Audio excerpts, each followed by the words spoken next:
Let's jump right in. Welcome to this explainer. Today, we're unpacking notifications versus focus, and that whole attention system shift. We're going to completely dismantle the guilt we all kind of feel around digital distraction. By the end of this, we'll get into the fascinating biological reality of human attention, figure out why notifications feel so incredibly powerful, and more importantly, how we can build a really resilient system to protect our focus. And no, you don't have to completely go offline to do it. Okay, first things first. Listen to this and just let it sink in for a second. You are not bad at focusing. I know, it feels like a total personal failure when you get distracted for the 100th time before lunch, but your attention absolutely isn't broken. Actually, it's doing exactly what it evolved to do. We're running on ancient hardware, right? Thousands of years ago, noticing a sudden rustle in the bushes literally kept us alive. Today, your brain is just doing its job. It is hardwired to notice, switch, and respond to important signals. It's just that the wild is now, well, a glowing screen. So, if our brains are just doing their ancient jobs, why does our attention constantly get pulled away from the things we actually want to do? Think about walking through a super busy mall during a massive holiday sale. You just want to buy one pair of socks, right? But the flashing sale signs, the loud music, the crazy window displays, the smell of the food court, they're all competing for your path. Nobody's physically dragging you into those stores, but your direction just keeps getting nudged. Well, notifications work exactly the same way. They don't overpower you by sheer strength. They win by interrupting the very next step of your attention. To really get this, we have to look at what your brain is constantly juggling. It's basically doing three things at lightning speed all the time. 1, noticing what's happening. 2, ranking what actually deserves attention. And 3, deciding whether to keep going or switch tracks entirely. So when your phone vibrates in your pocket, that one tiny little physical ping presses on all three of those systems at the exact same time. It's like this little voice whispering, "Hey, something changed. Better check it right now." This brings us to what psychologists call a prediction gap. See, when you're deep in thought, reading, or working, your brain settles into this really nice, predictable rhythm. But a notification totally shatters that pattern. It's essentially a sudden, unexpected knock at the door when you're right in the middle of a great conversation. Even if you don't answer the door, that knock creates a mental mismatch. It's uncertainty, and your brain desperately wants to resolve it. Who is it? Is it an emergency? Just a package? That unresolved question is exactly why even a silent red badge on your screen can completely derail your train of thought. And the deeper issue here isn't just that it's visually distracting, it's a complete hijacking of your priority system. Notifications trick us into thinking something is wildly important before we can even evaluate it. They hint at social relevance, urgency, maybe a potential reward, or just pure novelty. Imagine you're standing in a really long line at a cafe. You're committed to waiting. But if someone suddenly taps your shoulder and says, "Hey, I think your order's ready over there," your body instinctively turns before your brain has even processed if they're right.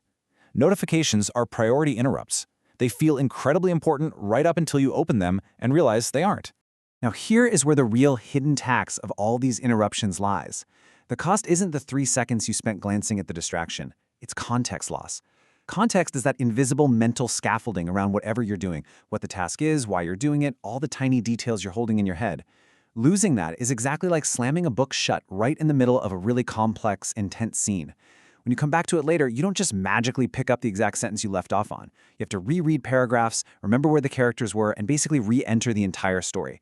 Having to rebuild that mental scaffolding over and over again, it is literally exhausting.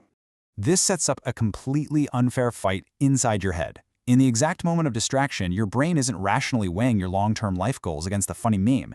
It's just comparing two signals. Your task signal is usually pretty slow, highly local, and the reward is way delayed. But the notification signal, it's immediate, it's vivid, it's uncertain, and it's socially charged. It's basically like having two radios in the same room. One is quietly playing a brilliant, useful lecture, and the other suddenly blasts a loud ringtone.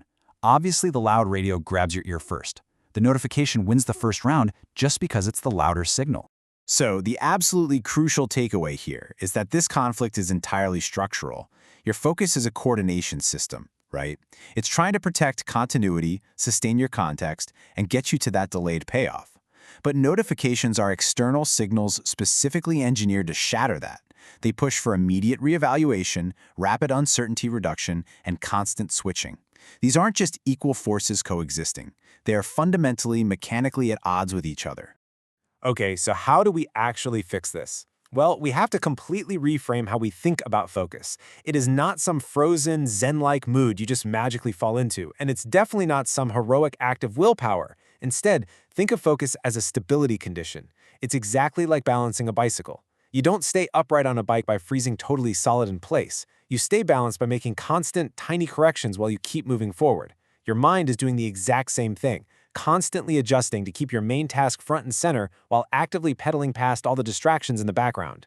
To keep that bicycle upright when the wind is howling, you need to build a focus system. A truly durable one relies on three main structural pillars. First, a clear target. If you just tell yourself to work on something important, that's a fog, it's not a task. Without a hyper-specific target, your attention will just leak into whatever's easiest. Second, you need a protected context. And third, you need a recovery path. Let's dig into those a bit more. Let's talk about that second pillar, protected context. Relying purely on your good intentions is a totally losing battle if your environment is sending mixed messages. Intention lives inside your head, sure, but context lives in your physical environment. Your surroundings are silently teaching your brain what mode it should be in. If your phone is locked in another room, that signals a period of deep, continuous focus. But a phone sitting faced up right next to your keyboard, even on silent, it's whispering, hey, messages exist and you might check them. If your environment permits interruptions, your intentions are going to get outgunned every single time. But hey, the external pings aren't the only enemy. Your focus can completely shatter without a single digital notification if you suffer from internal noise. Psychologists call these open loops. An open loop is any unresolved mental thread, an unfinished task, a vague priority, or that random, oh shoot, I should probably check that thought. Think of open loops like having way too many browser tabs open. We all have that one window with 40 tabs we swear we'll read eventually, right? Even if you're only looking at one tab, the rest are churning in the background, eating up memory, draining your battery, and slowing the whole machine down. A calm mind isn't an empty mind. It's just a mind with way fewer unfinished instructions fighting for the front of the queue. And that brings us to the final and honestly most liberating pillar, the recovery path. So many people think that if they get distracted, their focus has failed. That is completely false. A real functional focus system assumes that lapses and interruptions are absolutely going to happen. The goal isn't perfection. The goal is to make sure you can re-enter your task without starting from zero. Give yourself visible anchors. Leave a brightly colored sticky note saying exactly what your next step is, or highlight the literal sentence you're going to write when you get back. It's a safety rope. It lets you step away, handle the interruption, and return smoothly, keeping the shape of the task totally intact. When you start putting all this together, understanding prediction gaps, knowing why some signals are louder, closing your open loops, and building recovery paths, you get to adopt a completely new identity. You are no longer someone who just gets distracted easily. You realize that attention stops feeling like this exhausting daily battle, and it starts feeling like a craft. It stops being a moral test of your discipline and becomes a system of signals that you can actually manage, curate, and design. I want to leave you with a final thought to chew on. You don't need to become completely immune to distraction. That's impossible anyway. You just need to become fluent in the language of your own attention. Once you can read the signals, you get to choose your response. So ask yourself today, what would change for your work, your goals, and just your general peace of mind if you designed your attention on purpose instead of leaving it to whatever happens to shout the loudest? Thanks for exploring this with me, and here's to mastering your focus.